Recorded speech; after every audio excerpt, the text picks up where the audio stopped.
little bit of background. I've been blogging since 2009. It was totally a hobby. I really didn't know why I did it or had a clue as to what I was doing. About 2011 is when I started monetizing my blog. I don't know what my first real method of monetization was. I had Google AdSense up, but we all know Google, unless you have 2,005,600 page views, is really not gonna, make you rich.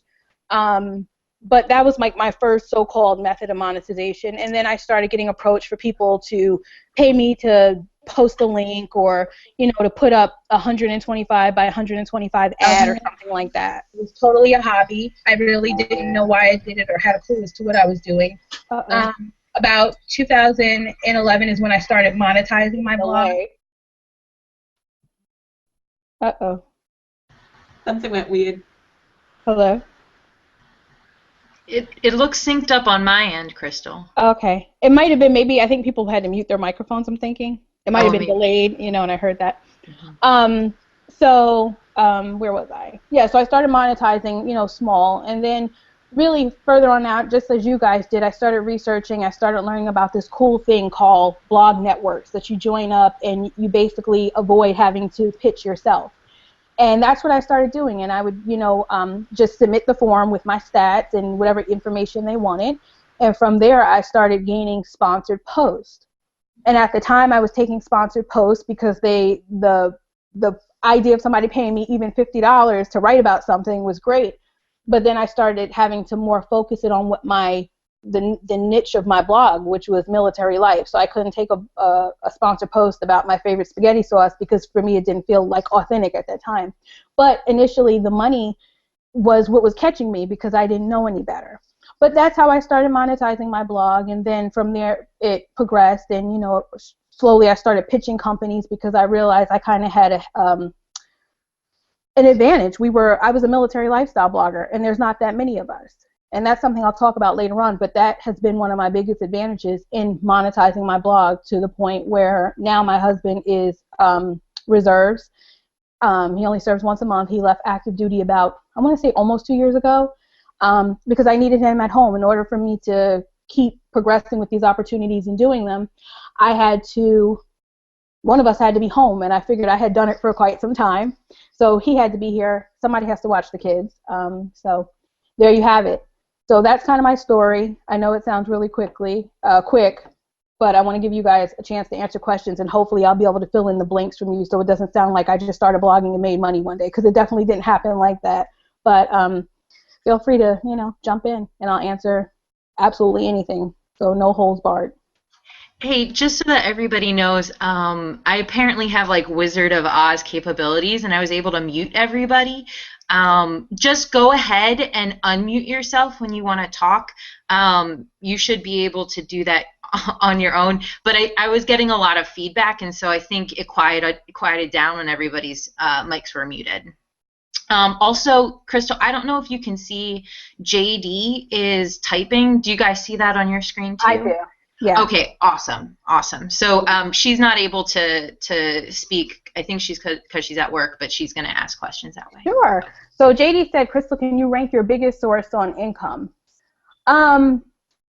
Naturally, let me say this. Because of my blog, one phrase I don't like is that I am making a full-time income on my blog. I'm not saying that can't happen for a lot of people, but most people aren't making a full-time income off of their blog. They're making a full-time income because of their blog, meaning that opportunities are coming to them that might extend outside their blog, and their blog is just like one of the channels, that's being utilized at that point. So I would have to say that initially one of my biggest moneymakers came as joining MSB. That was a job I gained because of the blog, because that's how people begin to know me. But if we're talking about in terms of income on the blog, my biggest moneymaker is sponsored posts. And as of lately, my biggest moneymaker has been sponsored social shares. So most people aren't making... Okay. Somebody saying something? Oh, maybe that was me. Okay, somebody had unmuted their microphone and I heard myself talking. I'm like, is somebody saying something? Okay. Okay. So Yeah, so my biggest moneymaker lately has actually been sponsored social shares. And really what that is instead of me selling a bunch of sponsored posts, because I always make a joke, it's the truth. I'm not the best writer, and I honestly I don't like writing that much, but I love Facebook, and I love my community that I built on Army Wife 101, which is my strongest point. So on Army Wife 101, my Facebook fan page. So I sell the space on there a lot, and I make great money at it because I can pretty much charge almost what I want because of the niche that I am in, as are many of you.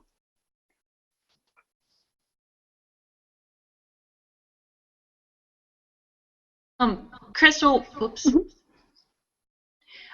What would you say was like your breakthrough campaign, or like how did you realize that you actually could make a real go of your blog and of your brand?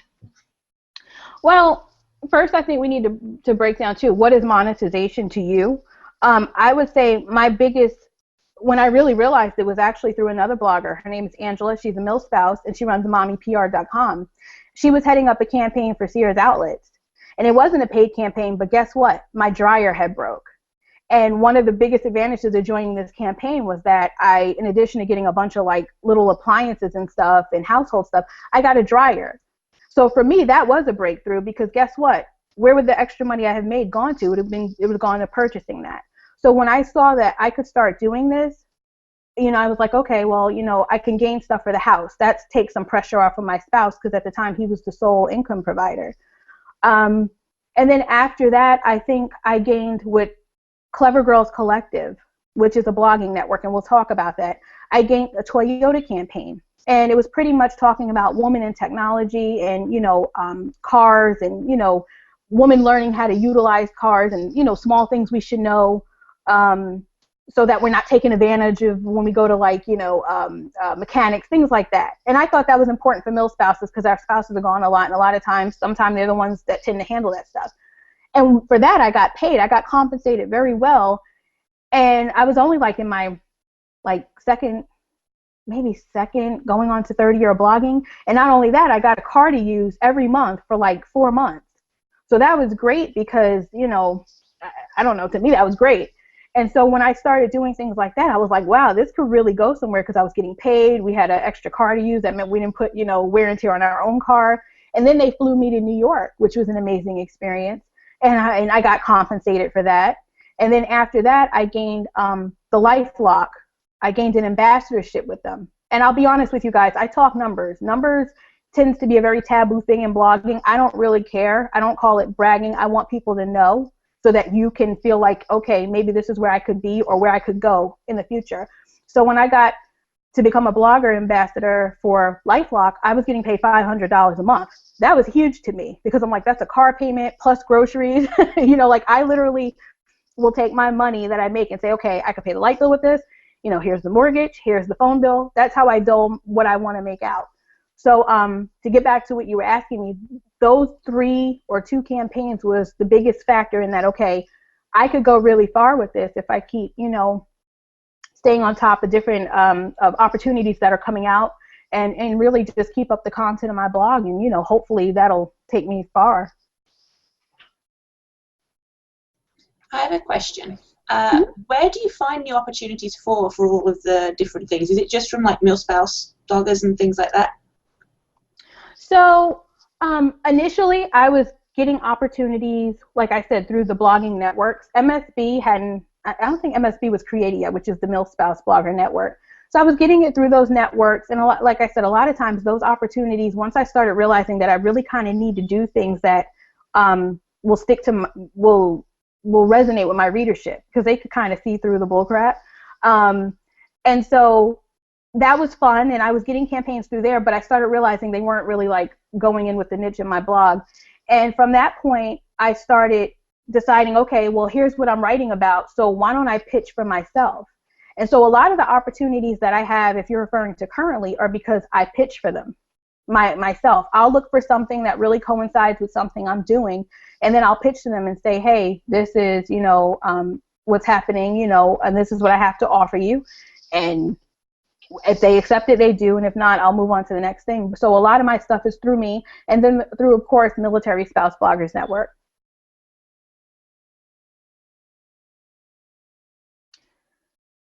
What was the biggest hurdle? Ariel says, what was the biggest hurdle to getting your first sponsored post? I'd be lying if I said there was a hurdle. I think it was more of, let me say this. Initially, before I thought about ever pitching anybody on my own and sending pitch emails, I would say the biggest hurdle was waiting for a network to actually give me an opportunity that I applied for. I had been applying and hoping that I would get selected for an opportunity. So I think after a while I would get a little bit frustrated probably. But I wouldn't say there was too much of a hurdle because I wasn't really doing anything. And that's the great thing about blog networks. It almost is great in that it doesn't hurt your feelings because it sucks that you don't necessarily hear back as to why you didn't get selected, but you know that there's a million other people applying for the same opportunity, so it could just be a numbers thing that maybe you weren't even a person that they saw. So Heather says, what do you include in your pitch emails, and do you include your faith? So when I send a pitch email, initially, it used to be this long, drawn-out thing, and I wanted them to know everything. I wanted them to know all my numbers. I was giving everything I could do for them. I was basically pimping myself to them, which is technically what you're supposed to do, but you have to realize this. These people don't have time for thesis, okay? Like, it has to be short because they're getting pitched by a million people, and I'm just being really blunt. So my typical letter will include, hi, my name is Krystel. I'm the creator of Army Wife 101, a well-known military spouse lifestyle blog. I'm reaching out to you today because I really enjoy ABC, whatever it is that it is. My readership is a real big fan of brands that support, military, the military community. Your product is sold in the PX. I've used it many times, and then after that I'll say, in exchange for, let me slow down.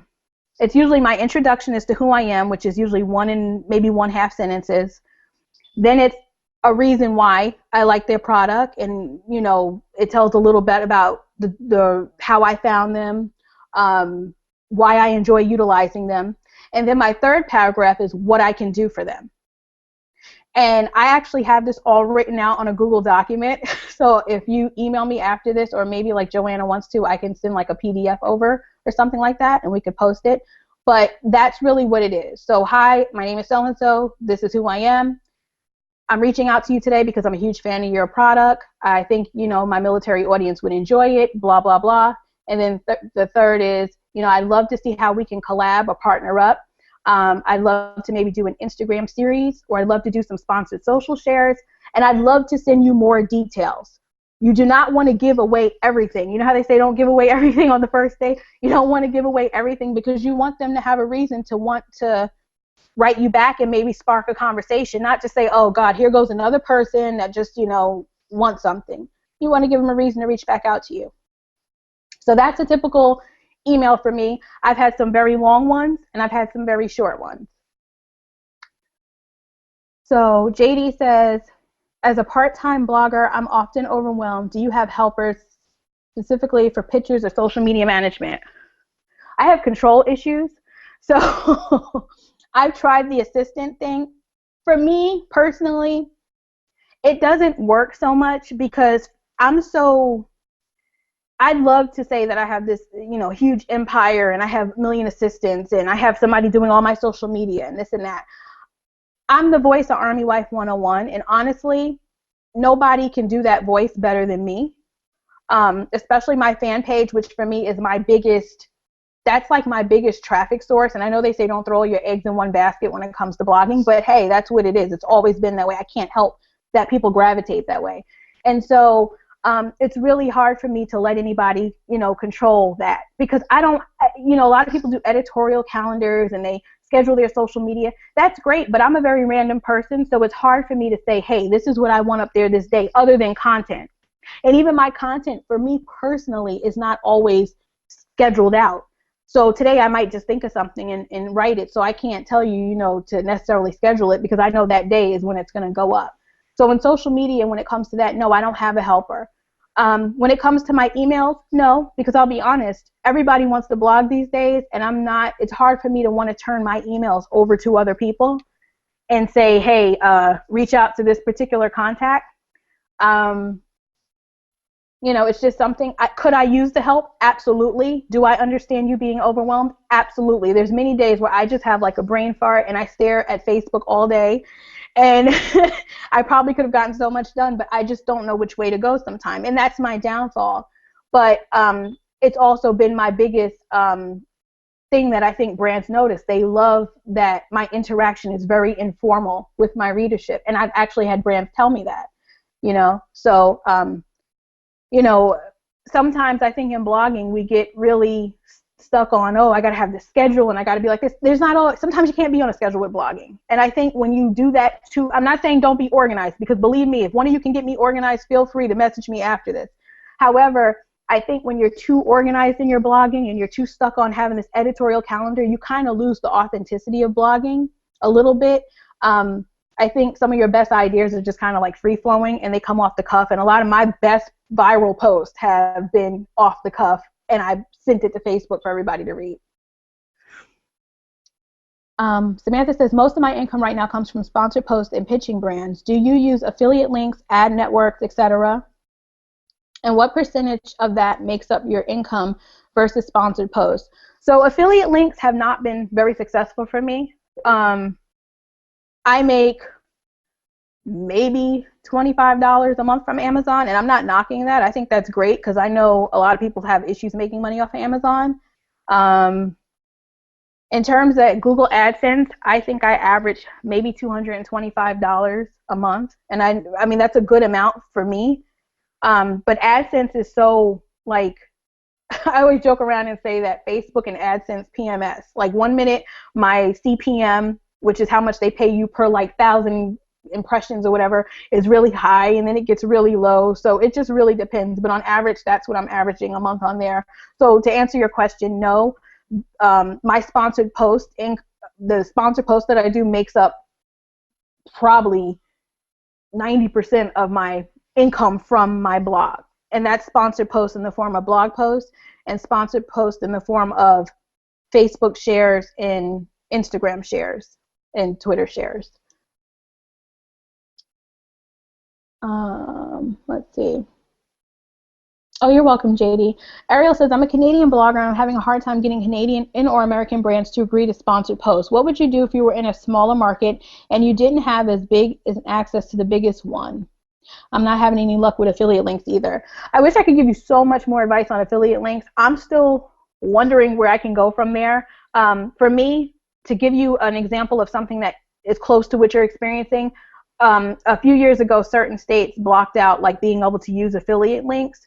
So I think I live in North Carolina, and I believe that they've lifted that law, but certain affiliates still are maybe unclear of that. And so I have all these great ideas of ways to implement them into military sponsored posts, but I can't get those affiliate people to work with me. In terms of living in a smaller area and not having access to bigger brands, I would think the best thing you could do is to maybe reach out to local startups. A lot of people are looking for bigger advertising, and I think one of the things we have to realize as bloggers is that sometimes we get caught up on this, and I'm not accusing you of this, but I'm just in a lot of blogger groups.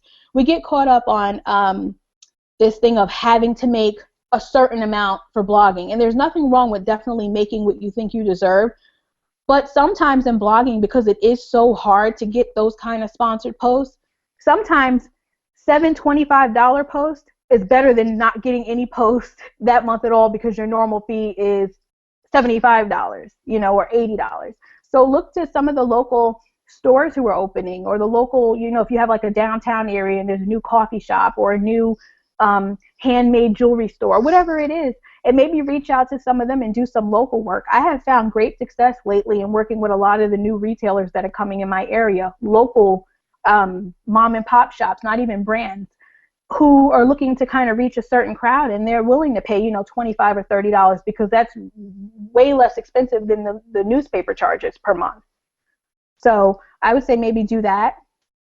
And if you want to just focus online and not go in towards your local area, reach out to some smaller websites. Don't, kind of maybe stay away from some of the bigger ones just for now, and see if you could kind of make your mark with that, and utilize the fact that you're in Canada, because you have to utilize whatever you can. So if they're looking to reach a certain demographic, like I do with the military, because we're the 1% even in the blogging world, well, maybe utilize that, because I don't know too many Canadian bloggers, so that could be a very big selling point for you. Let's see. Oh, bye, Samantha. Ariel said, I've had great success working with Etsy brands, but mostly just for product reviews. Yeah, I mean, but you know what? That's still good, because it's a good starting point. It teaches you how to pitch, even if you're not necessarily getting anything monetarily. It's a good starting point. I think you always have to utilize what it is that you can provide in terms of just who you are as a person. So maybe your strong point is maybe hosting an event. Maybe you already have a local ladies group. One of the things I'm leaning more towards is getting groups of military spouses together, and then getting brands to sponsor these gatherings, and maybe even charging a cheap fee, because spouses will pay, at least in my area, to come out. If I say it's $10, but you can come out and you can eat and have a glass of wine, and you're going to go home with a swag bag worth $50, well, people will do that. Brands love the fact that I could tell everybody to tweet about this. And they're getting this this exposure on a variety of social media channels. So you have to kind of utilize whatever it is. I'm trying to think of some of the other ones. There's advertising. There's events. Write an ebook, or one of the things I'm doing is I'm putting together a pitching guide, because I used to always say everybody did ebooks, and I'm like, God, I suck at that. I'm not a great writer, but you know what I'm good at? I'm really good at pitching and making a great income from it. And I think people are more interested, as long as I get an editor. My book doesn't have to be New York Times award winning, but the fact that I'm giving this, hi Alicia, I'm giving them this. Hi, sorry. Hi, it's okay. The fact that I'm giving them this great information, and they can obviously see that, okay, she's doing it because I'm making a full-time income, then I think people are apt to buy stuff like that. So what is your strongest point? Do you sew well? Do you, cook well? Are you a great picture taker for your blog? Whatever it is, utilize that and pimp it. I mean, I know that's such a bad word, but it's kind of, what I do. I hold what I call pick my brain sessions. I was tired of people picking my brain for free. That's what I would always get. Hey, Krystel, can I pick your brain? So I was like, okay, I'm going to create pick your brain sessions. KrystelSpell.com is the website. You can go right on there and use PayPal. And I think for $45, you can get an hour of my time. How many people, the average person is not necessarily making $45 to $50 an hour. So that's how I looked at it. I'm making $45 an hour, and I get 2 to 3 pick your brain sessions a week. So it's not a whole lot of money, but that's extra money per week. So use whatever it is within your blog to kind of reach out to brands or to people, and you'll find that you can pull in not necessarily one income stream, but you'll have multiple income streams coming in that way. Joe, my gosh, I would love for you to be my editor. You're so good. I need that.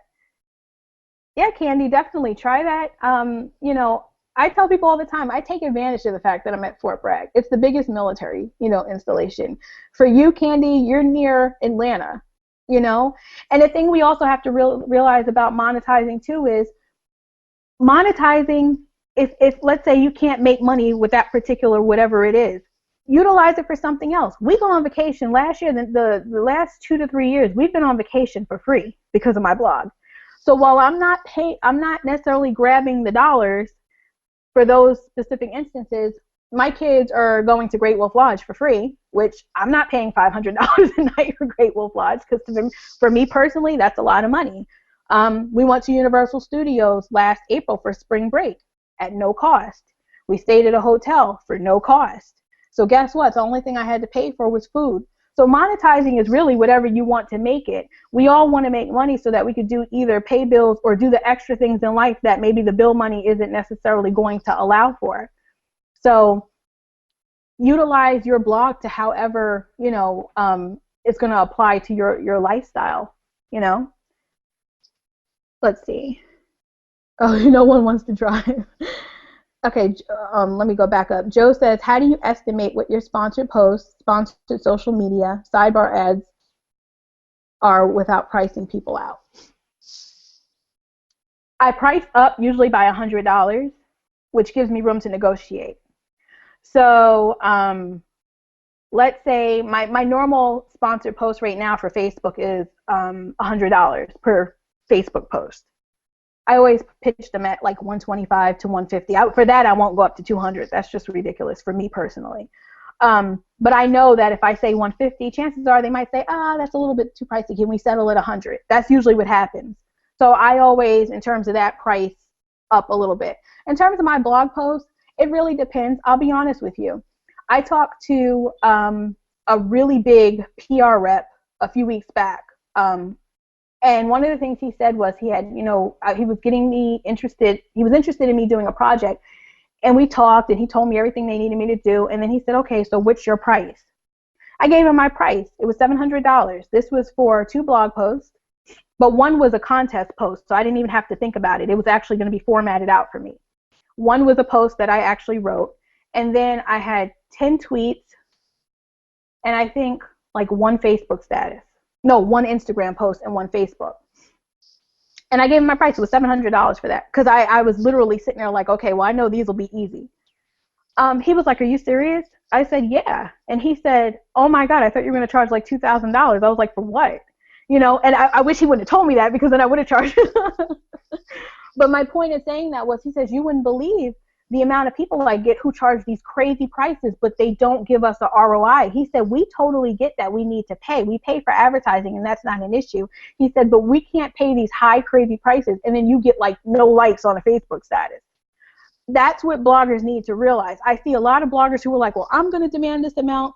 I work hard. I want to earn this. That's completely fine. But just like if you started a small business and you paid me to advertise, wouldn't you want to make sure that I was giving you something for what you're paying? We have to be fair. We can't just assume that because they're a big $1 million brand that they don't deserve to still return some, kind of investment.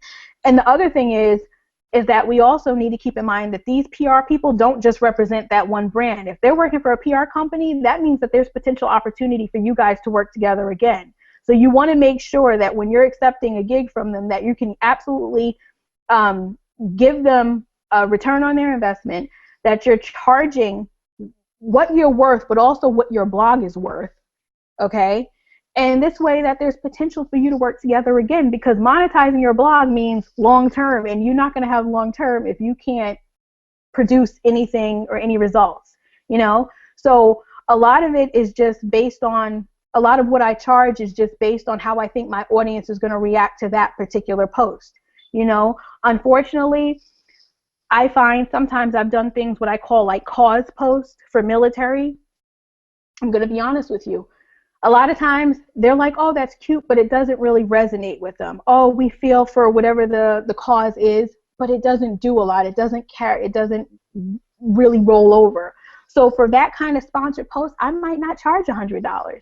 I might charge, $50, because I know that it's not going to get the effect that that brand or that person wants. And so I'm very fair, and I find for me that has been a big player in the fact that I'm able to make great money every single month, Let me see. I'm sorry, I'm like scrolling back up. Yeah, there are, Candy. There's a lot of people like overcharging. Okay.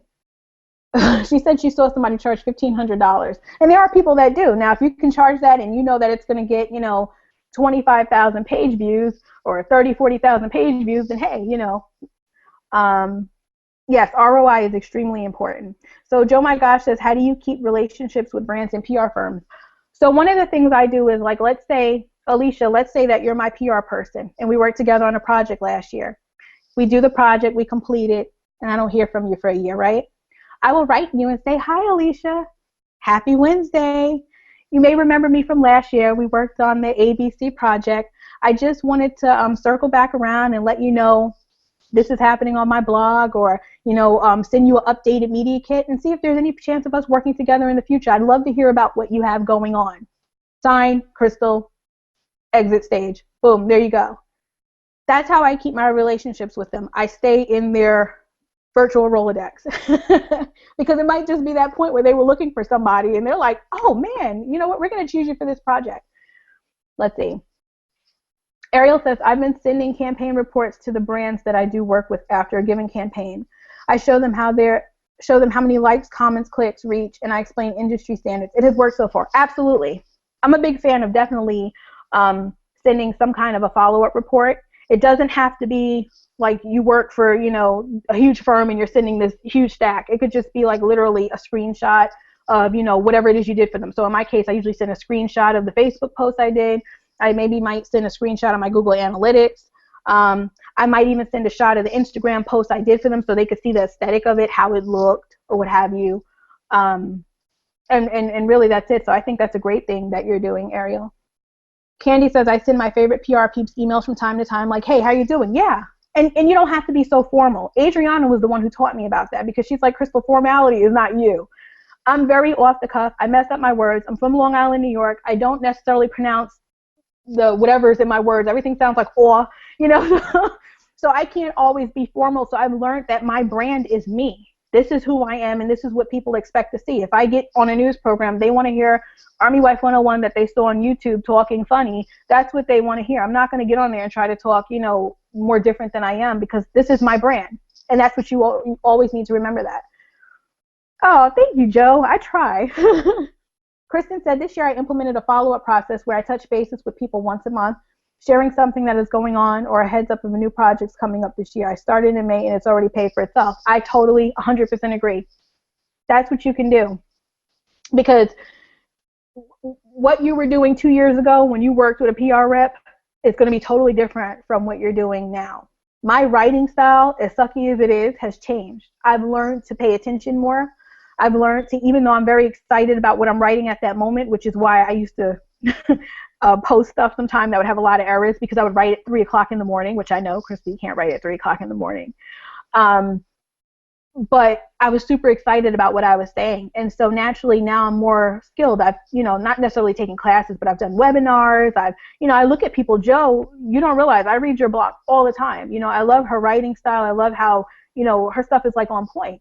And when I look at people like her and I look at Adriana, it teaches me how maybe where I could, you know, make some differences in my writing. So things are definitely different, and I always think you should update PR people on that because you never know at that moment what they're going to choose you for. I just did a really big project. I don't know if some of you guys know, I flew to New York a few weeks back to do a really big project, and I don't even know if I could say it yet, but it's really huge. It's been on TV, and it's basically talking about my military lifestyle, but the project talks about different types of families, interracial couples, gay couples, everybody. And so I was able to fly to New York for doing that. You want to know how they found me? On Twitter. She was like, we were at the end, it was like almost 5 o'clock. I literally asked, I was like, how did I get chosen for this? Because you could have chosen anybody. She was like, no, it was 5 o'clock almost, and we were just like scouring, and we went on Twitter, we saw you had tweeted with the hashtag, and we chose you. Boom. And we made great money. So I say that to say that it's just about being, you know, on the internet. Sometimes it's just about being in the right place at the right time, but it's also about really being involved on your social media channels.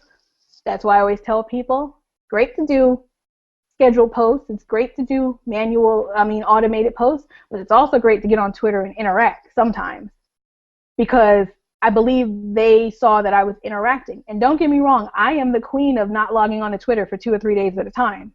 But when I finally do log on, and I have my Facebook posts go to Twitter, but I always make sure to log on at least every 72 hours so that they can see that somebody live has been on here tweeting, whether it's from my phone or from my computer. Because you just never, ever, ever know, you know. Let's see. She said, that is insanely awesome, and didn't you joke about being on reality TV like I did. I was like, I will sell out for reality TV. No, I'm kidding. I always wanted to be on reality TV for like a military like spouse show, but I always said I would be the narrator, not the person that like gets involved, just like the narrator of everything that's happening, and then they could pay me. So, I mean, those are Real Housewives of Fort Bragg. I'm pretty sure that'd be entertaining. But you know, I just think that there's so much you can do. I think start out by certainly pitching Start out by pitching for small things if you're just starting out. You know, but people, don't be afraid to pitch. You're behind the computer. That is the time where you can be like bold. You know how we talk about like cyber bullies or whatever? Of course, we're not talking about bullying the PR rep, but what I'm saying is that is the time to like let your fingertips shine and like, hey, whatever, because you don't have to face these people. You know, so you're behind the computer. If they say no, they say no. There's a billion companies out there. And I had to accept it. I'd be like, oh my God, they said no. Who cares? Who cares? You know? And the other way I find that I get PR reps sometime too is I will go to other blogs and I will see who those blogs are working with. Then I will reach out to a brand, because I've had brands say, oh, we don't work with bloggers. And you know what my reply back is? Oh, well, I saw on a specific blog, you know, that you work with bloggers. So now, instead of me having to reply back with that and look like a stalker, in my initial email to brands, I'll say, hi, you know, my name is Krystel, blah, blah, blah. I love your product. I saw that you work with bloggers. And that alleviates brands from saying, oh, we don't work with bloggers, because now they're knowing that, okay, this person somehow Googled us and saw that we did at some point work with influencers.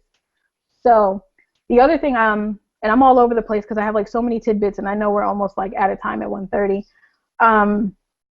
One of the things I want you guys to start doing is, because now when people ask me what do I do for a living, I'm like, I used to be like, oh, I'm a blogger, and I'd get that look like, yeah, okay.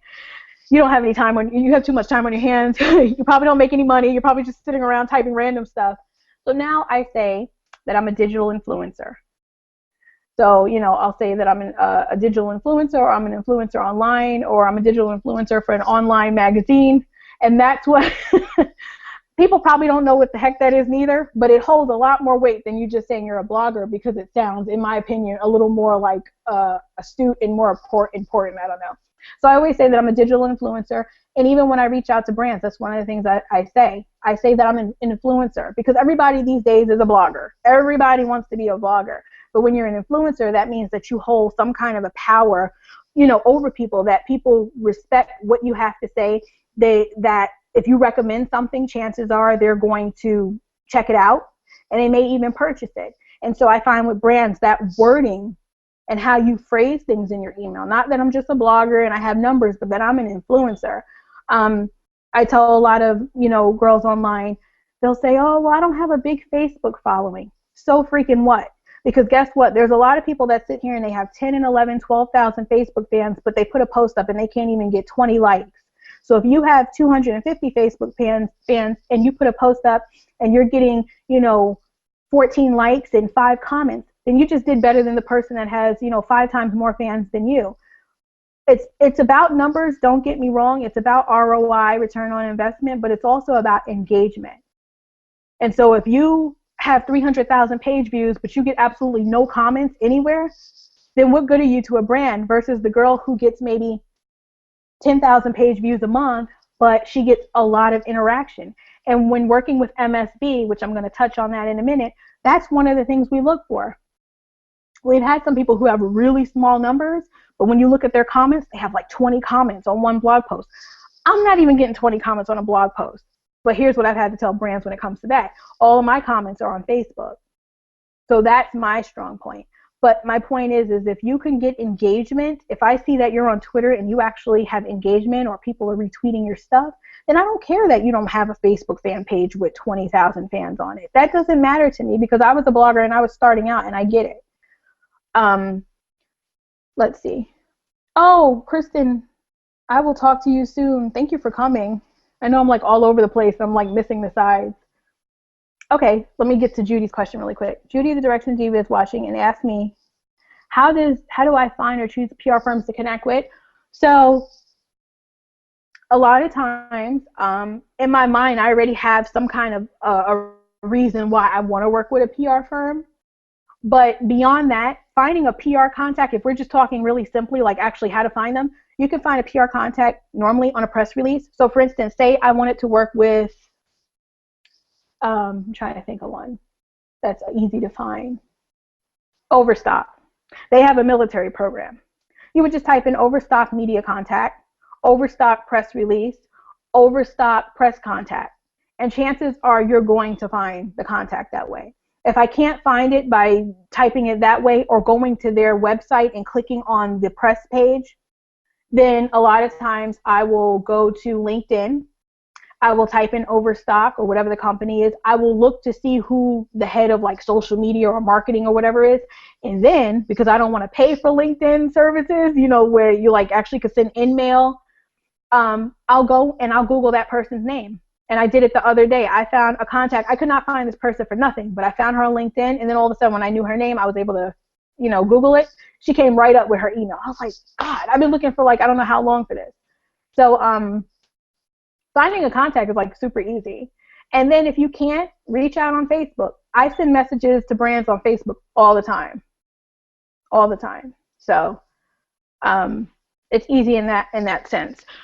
But really quickly, getting to ad networks. So as we talked about earlier, ad networks are basically, they cut out the middleman. So instead of Krystel having to pitch, whoever works for Clever Girls has to pitch. Instead of Joe instead of Joe having to pitch, MSB New Media, me and Adriana take care of that. And then what we do is once you sign up with that network, you'll get emails with the opportunities that are available. You complete the task if you're selected, and we pay you. So in case you're not a part of it, you should definitely join msbnewmedia.com. It's owned by Adriana Domingo-Slufer. And we have some really great opportunities coming up. I know sometimes people are like, oh, I haven't gotten anything from you. A lot of times that's just simply because we have to make sure that the opportunities fit in with our brand, and our brand is military related. We don't want to just throw you stuff and then like it doesn't tie in. So, but we have some great opportunities coming up, and those opportunities, you know, a lot of them pay well. And so definitely, you know, look into MSB New Media. You just go to the top and you click I'm a publisher, and you sign up. It takes like 2 minutes.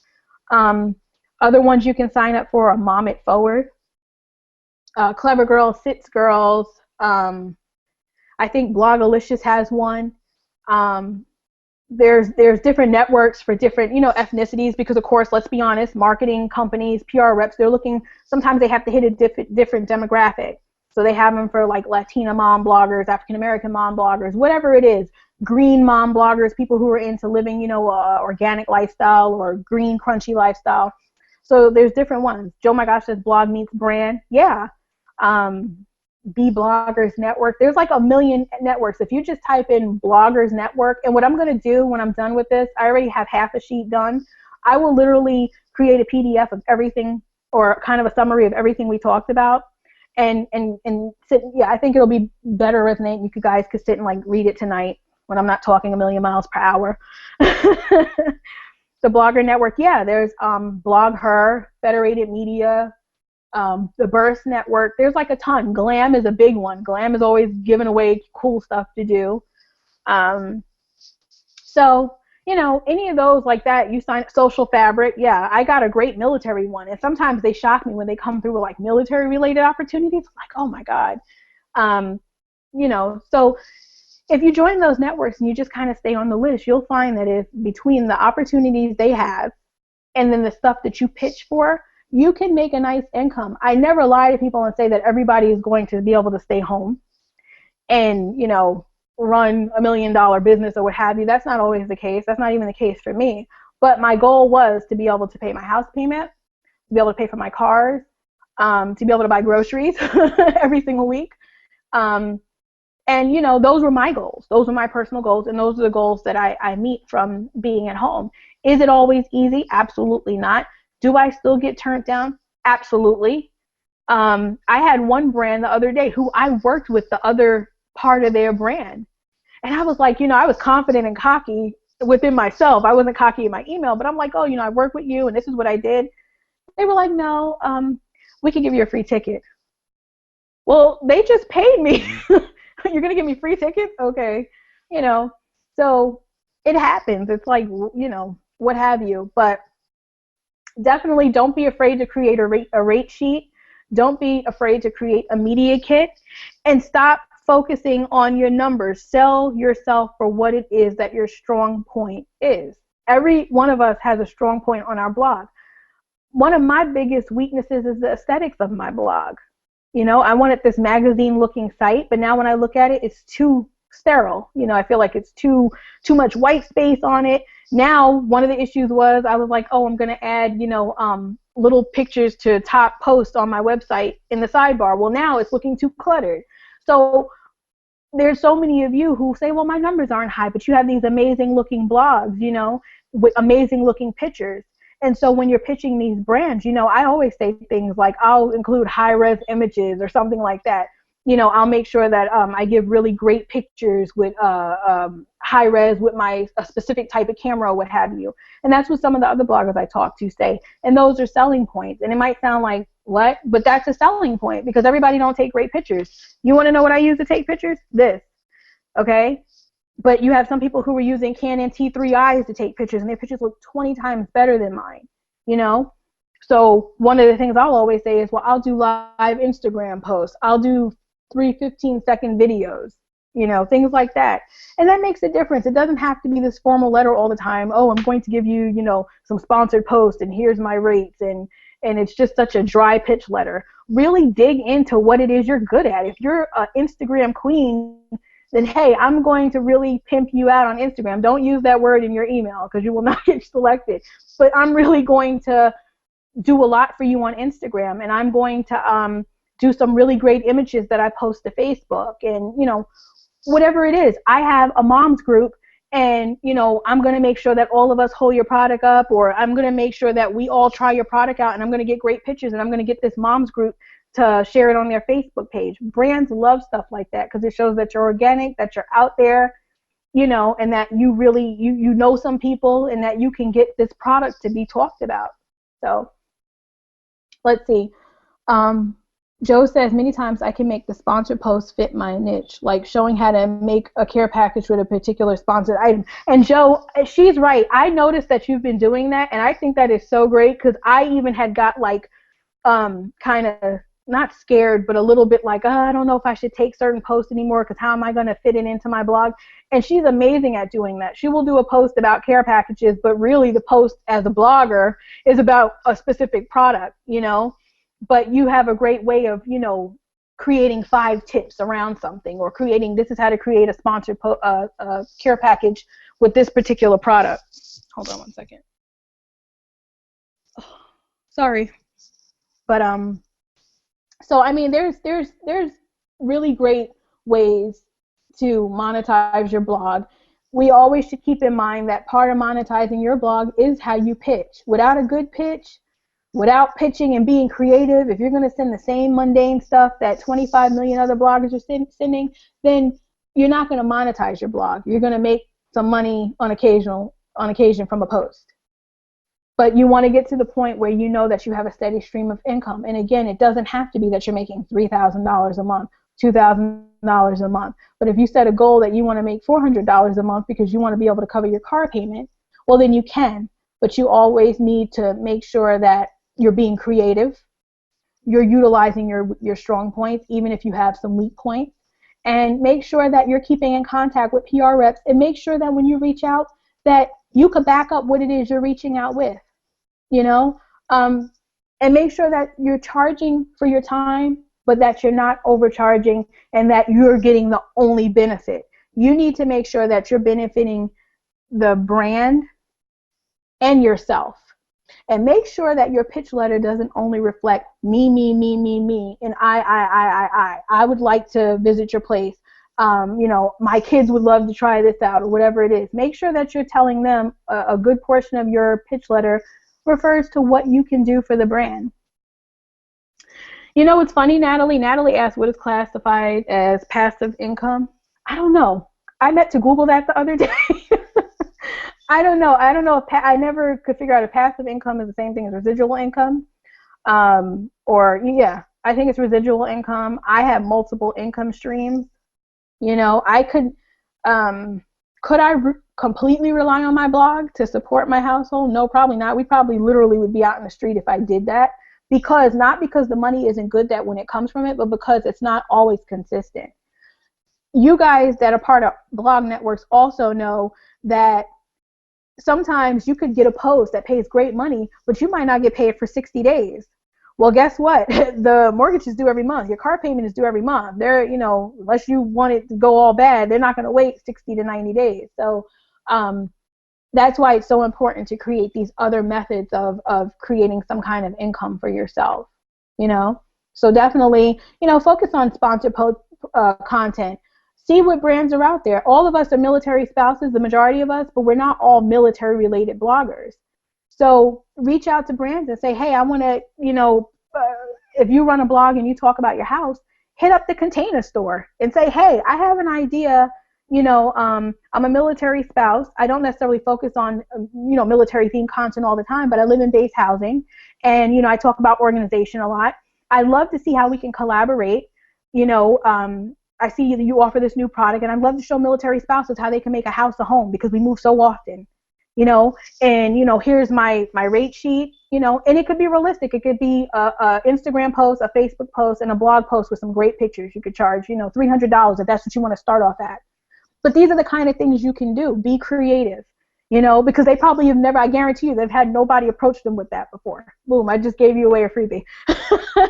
I'm not going to approach the Container Store because Krystel don't know how to organize, so it doesn't work for me. Let's see. Ariel said, you just took my tagline. I'm a military housing home decor blogger, making every house a home. See? Yeah. And those are the kind of things you could do. I did a party when I first started. I owned this website called Today's Military Spouse, and I did a Twitter party with Rubbermaid. Rubbermaid had like a, sometimes if you just Google a brand and Google military with it, you'll see that they've had initiatives with the military. So to answer somebody's question when they said, well, how do you find brands to work with? That's how. I will Google a brand that has nothing to do with the military and then Google military with that word and see that if maybe they've worked with the military in some capacity, whether it was sending free items or whatever. These brands want to maintain their rapport with the military community. So that is how I, you know, will find a brand. I know it's 1:30. I don't have to go, but I know some of you probably have to go. So military folks love totes. Yeah, they do. When we got to move, that's all we use. So I don't know if anybody has any more questions. Feel free to dig my brain. You can ask me anything you want. I know Joe might have to go, whatever it is, but if there's anything that's missing or you want to type in, like I said, I will do a PDF and I will send it over to Joe. And Joe, I don't know how you want to disperse it or distribute it to everybody, but we'll figure that out. But I will put a sample pitch letter. I know the last time we all had like a little gathering on here, somebody asked me for a pitch letter, and I think I totally forgot. I have an awful memory. So feel free to friend me on Facebook. You're so welcome. You're absolutely welcome. Feel free to friend me on Facebook. It's Krystel Hudson Spell, I think, or Krystel Spell, because Facebook made me change it. They act like they threatened me if I wasn't going to change my name. Feel free to, you know, message me or friend me, and then if you need a pitch letter or anything, I'm really willing and open to help people. It's like no big secret over here. So thank you, Joe, so much for inviting me. I know I'm so like informal and I talk super fast, but I like when I feel like I know we were like short on time. I was like all over the place. But no, this is brilliant, Krystel. I mean, I feel like I've gotten so much out of this, and I've done those like webinar things before, and this is very helpful. And I think everybody else probably feels exactly the same way. We are, just to like pitch for our next hangout, it's August 11th at 8 p.m. Eastern, and Lauren from the Military Wife and Mom is going to be talking about growing your audience. So if that's something you feel a little insecure about, Lauren has got a great engaged following, especially on Facebook, and I think that's what she's going to primarily focus on, which I know is a little bit of an enigma for a lot of us because Facebook keeps throttling our posts. But anyway, that'll be the next one, and I don't want to cut you off, Krystel. I think JD has another question, but I know some people got to dip out too, so I wanted to throw that out. Yeah, I mean, I'm okay. Really quickly, JD says, how do you keep track on expenses and income? I have an accountant. I think that's a great investment. You will hear lots of people tell you, all those little free bags, free makeup, free things. I got a free bed. I had no idea I was supposed to claim this bed because this was like around the first time I started, you know, getting stuff. It was a $5,000 bed. So one of the things you better make sure you do, even if you don't have an accountant, it's great to pay somebody to kind of maybe even review your stuff. Everybody's not going to pay for a monthly accountant, and I don't blame you. But certainly find someone professional to review your stuff because you don't, I like my freedom. So seriously, and I like my bank account and I don't want it touched because I forgot to claim things. So that's how I keep track.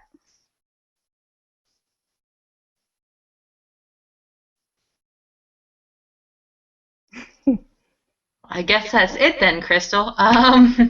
Thank you so much again for being really generous with your time and everything. You're awesome and a rock star. No problem. I'm so glad that we were able to do this and you kicked off our series. That's really exciting. Thank you. Thank you. No, it's no problem. I'm more than glad to come back. ArmyWife101.com. Hit me up on Twitter. And again, friend me on Facebook if you'd like. If not, I'm always in the Mill Blogging Buddies group. So thanks so much for having me. And we'll see you guys August 11th. Woohoo! I know, I'll be there. See you guys. Have a great day. Bye.